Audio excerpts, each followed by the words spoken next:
Come and meet me face to face. I'll eat Froch alive and I'll eat Bellew alive. And by the way, Bellew got his ass handed to him by a bantamweight when he was young, called my... It'd be game over. And the same with me. You won't be headbutting me. Don't come anywhere near me, nowhere in the vicinity within my jab, or you will be getting ironed out. You'll be unconscious.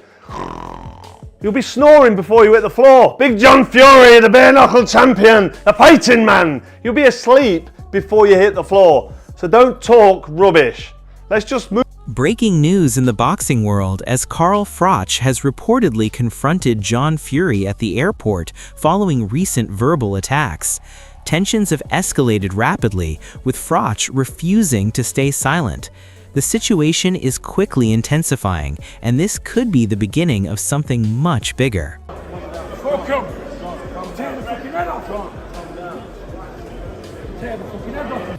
Well, no, the security wasn't even needed because the table just went flying. There was nothing the security could do to stop that, nothing at all. No, it's a good job. It's a good job there are a lot of people here because it would have gone off. It genuinely would have. Eddie Hearn admits things may have crossed the line, but in reality, this has only poured fuel on the fire. Emotions are running high, and like it or not, moments like this drag massive attention, pushing this rivalry into something far more explosive. I mean, listen, it's boxing, it's family. John's John. Both goading each other. Both very personal. Both means a lot to everybody. Shouldn't have done it. Carl Froch is clearly seething beneath the surface, and you can hear that fighting instinct kicking in. He might be smiling it off publicly, but make no mistake, this is personal now. The Cobra isn't just reacting to words, he's reacting to pure disrespect, and when a man like Froch feels that, it rarely ends quietly. This tension was always bound to explode sooner rather than later. Growling and snarling, calling me a bum, calling me a worm. It's so disrespectful. It actually gets me a little bit angry. I'm laughing. I'm laughing at it inside, but I'm also the fighting man in me. Makes me want to respond with, if he was in the room now stood in front of me, I would punch his... Froch isn't holding anything back here, and rightly so from a boxing purist perspective. He's calling out what many are thinking, that this behavior crosses the line from hype into chaos. The Cobra is demanding respect and discipline, something he built his career on. From his point of view, John Fury has turned this into a circus, and Froch looks ready to shut it down properly. So he's behaved like a thug in a disgusting manner, and then he's able to just laugh it off and joke it off and say, you know what, anyone comes near me, they're going to get a headbutt. So it's kind of justified what he's done. He's been vindicated for what he's done, as in, yeah, it's okay to go around like that and behave like an imbecile, and then still laugh and joke and still threaten to headbutt me and Bellew. I've told you what I think about headbutting this too. You know. Even seasoned voices are weighing in now, and the criticism towards John Fury is growing louder. While boxing has always had its rough edges, this feels different. Froch represents structure and professionalism, whereas this situation is spiraling into something unpredictable. It only strengthens the perception that Carl Froch is standing on the right side of this chaos. No, not really. It's thuggish behaviour.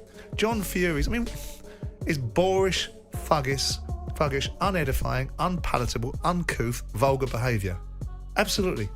But what do you expect from John Fury? Well, John Fury's been in prison for gouging someone's eyes out. What did you expect him to do? Convert into a Samaritan? Is it a nice look?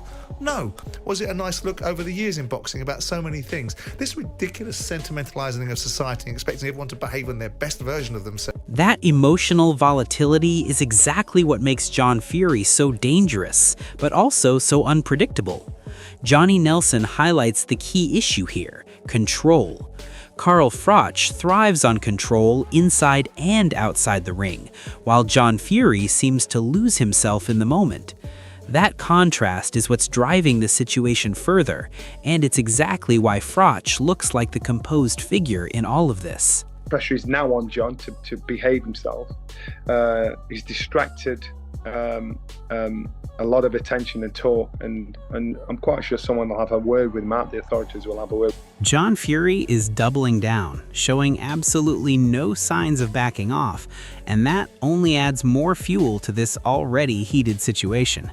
But standing firm is one thing. Stepping in with someone like Carl Froch is another. The Cobra has built a career on handling pressure and confrontation, so if this continues to escalate, many believe Froch is more than ready to meet that energy head on. I'll let you first.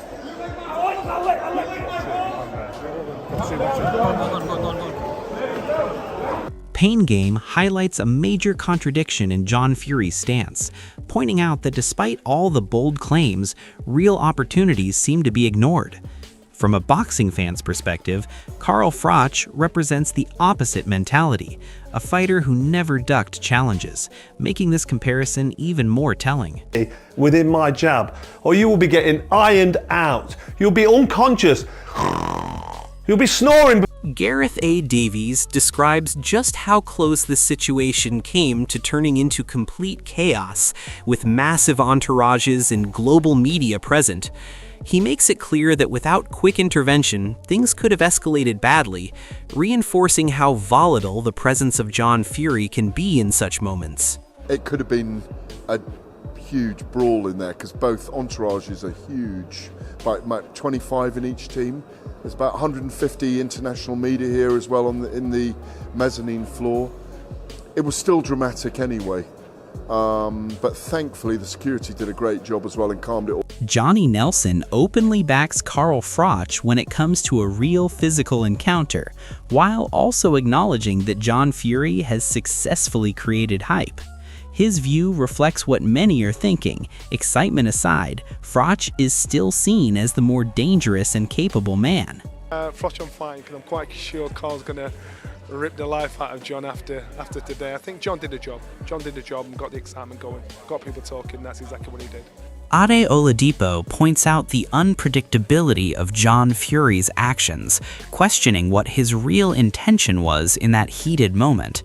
His reaction underlines how quickly things escalated, while also showing that Carl Froch was pulled into a situation that could have turned far more serious. John Fury, being John Fury, went straight for him. I'm not quite sure what he was going to do if he got to him, but I guess that was the entertainment from the press conference. Spencer Oliver leans towards Carl Froch as the more dangerous option, especially considering his condition even at this stage of his life. He also highlights how chaotic John Fury's actions were, going beyond just Froch and involving other legends, which only adds to the intensity of this entire situation. Fury, Carl Froch, who wins that one? Difficult one to call, that. Really? You got to go with the Cobra. You got to go with the Cobra, mate. Really? The Cobra's dangerous. He's still in shape. 48 years of age. John's standing over there behind you. You got to go with John Fury. Yeah, no, it kicked off a little bit. But it wasn't only Carl Froch that he went into either, did he? He actually went into Lennox Lewis as well. He started steaming into Lennox Lewis a little bit, and I go, whoa, who wins that one? Alexander Usyk gives a very calm but telling assessment, clearly pointing the issue towards the Fury camp rather than Carl Froch.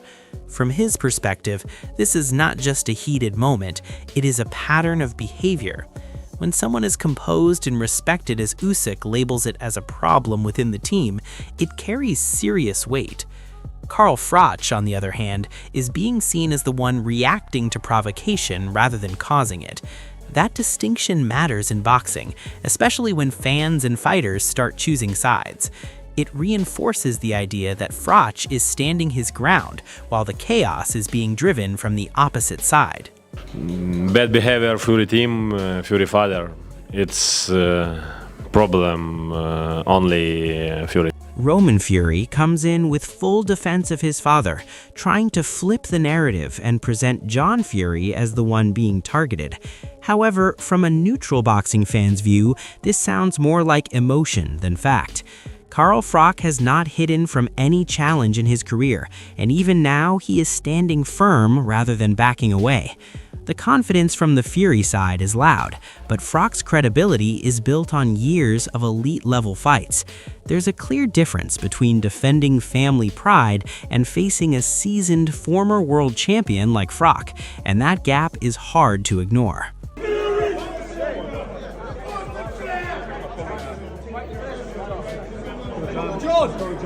here, what you did. Let's go! Let's fucking go! John Fury paints himself as this raw, old-school warrior, relying purely on toughness and mentality rather than structure or discipline. While that may sound powerful, modern boxing has always been about skill, preparation, and control. Carl Froch represents exactly that balance, grit combined with elite-level experience. This contrast is what defines the entire situation. John Fury leans into chaos and instinct, while Froch stands for calculated aggression and proven ability. In a real confrontation, that difference could be decisive, because boxing history has shown time and time again that controlled fighters tend to come out on top. Another running video this morning, but not just a running video. I'm going to be the first man to fight a three-time Hall of Famer. We're just doing it myself. John Fury style. Running, bare knuckle, heavy bag, eating, living in the woods, chopping trees, eating the filth of the earth. I'm doing it gypsy style. And I'm going to prove to everybody out there where there's a will. Shane Fury tries to justify the situation by suggesting that online talk naturally leads to real-life confrontation. While that may hold some truth, it does not excuse how far things escalated. Carl Froch has always been vocal, but he has rarely crossed into uncontrolled aggression outside the ring. Shane's defense feels like an attempt to normalize behavior that many see as excessive. In contrast, Froch is being viewed as someone who speaks his mind but still understands boundaries. That difference in approach is exactly why many fans are siding with Froch in this situation. Seems to be like you can talk about someone online and do videos, but not expect someone to say anything when you see someone. So I don't know. Listen, my dad's got his ways and his points, and 90% of the time he's half right, but listen, it is what. Liam Goff highlights that this rivalry did not come out of nowhere. It has been building for quite some time through exchanges and call-outs. What stands out is Carl Froch's willingness to take it beyond talk and even suggest doing it for charity, which reflects confidence and intent. On the other hand, conditions like money being right start to complicate John Fury's stance of fighting anyone, anytime. This adds another layer to the narrative, where Froch appears more genuine in his approach, while John Fury's position begins to look more selective than advertised. John Fury was doing that and goading Carl Froch. And I know John Fury doesn't like Carl Froch. Carl Froch mentions him, although I haven't really watched much of Carl Froch's videos lately. But Carl Froch, I know, has mentioned John Fury in the past. He's had a go with John Fury. They actually talked about having an actual, was it an exhibition or a boxing type match? And John Fury, the any man, any time, was saying words to the effect of, "Oh, I'll fight you, Carl Froch, but the money has to be right." And Carl Froch basically said, "All right, well, if we arrange payment, it can go to charity." Eddie Hearn gives a very honest and experienced take, clearly backing Carl Froch in a real physical situation. He acknowledges John Fury's size and unpredictability, but still leans towards Froch's fighting instincts and proven toughness. When someone like Hearn, who has seen countless fighters up close, puts that level of trust in Froch, it says a lot. Froch is known for thriving in rough situations, and even outside the ring, that mentality does not disappear. If this ever goes beyond words again, many believe Froch has the composure and ability to come out on top. I would never back against Carl Froch on the cobbles. Ever. But John Fury's a big old lump. There'll be some illegal moves in there. Do you know what I mean? But if they ever get close, Carl will be swinging. Do you know? Eddie Hearn gives a very honest and experienced take, clearly backing Carl Froch in a real physical situation. He He acknowledges John Fury's size and unpredictability, but still leans towards Froch's fighting instincts and proven toughness. When someone like Hearn, who has seen countless fighters up close, puts that level of trust in Froch, it says a lot. Froch is known for thriving in rough situations, and even outside the ring, that mentality does not disappear. If this ever goes beyond words again, many believe Froch has the composure and ability to come out on top.